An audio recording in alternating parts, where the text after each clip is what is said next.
Getting yourself and your family prepared in case of an emergency takes less time and effort than you may think. But if a disaster hits your community, having a plan for what to do and stocking up on some basic supplies can make all the difference in how safely and comfortably you make it through the crisis. In case of a major emergency, if you call 911, we may not be able to come out as quickly as you'd like us because we're going to be overwhelmed. We're going to have so many different situations at hand. So if you are prepared at home and you have a plan, then you'll be able to cope with it until help arrives. In an emergency, everything goes out the window. Your emotions, the fear factor, confusion. If everybody's aware of the plan and can execute the plan, that increases your survivability. Take a few minutes to check out the tips and tools available on ready.gov that make getting prepared easy. There are a few basics. First, learn about the types of risks that could affect your area. No matter where you live, there is a natural or man-made disaster that could strike without warning. Knowing what to do before, during, and after these types of events ahead of time will help you make an effective plan. Then, take a moment to sit with your family and decide how you will get in contact with each other, where you will go, and what you will do in the event of an emergency. Having a plan that everyone in the family is aware of can be very helpful in those situations where the family members are not in the same place.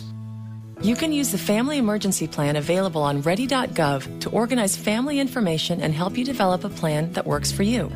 Identify someone locally and someone out of state who will be your contact person in case of an emergency. And learn how to send updates via text messaging to your friends and family.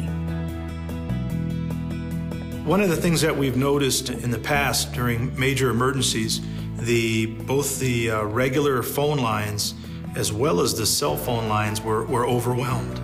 But people were still able to text message vital pieces of information in terms of location, nature of problem, or just to text to say all is well.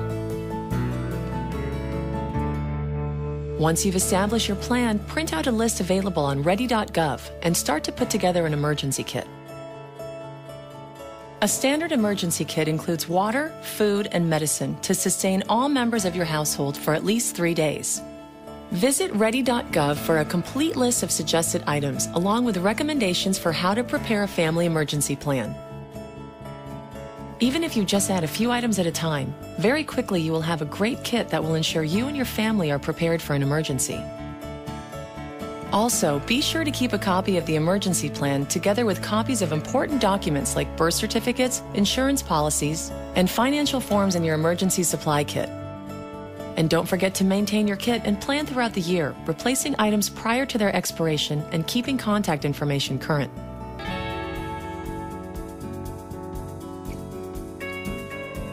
Remember that emergency preparedness is not something you can do once and forget about it. Make sure that you review your kit periodically, you update any medication or food and supplies, and also that you periodically review it with your family. Inquire about emergency plans at places where your family spends time, like work, school, faith organizations, and recreational activities. Finally, get to know the local resources available in your community. Ready.gov can link you to local emergency information and contact numbers, information about sheltering and evacuation, and how to get local alerts and warnings. We can't predict where or when the next disaster will happen, but we do know that when the time comes, individuals and families who have taken even a few steps to prepare themselves will feel more confident and secure in their ability to get through it. Check out the information on ready.gov and get started today.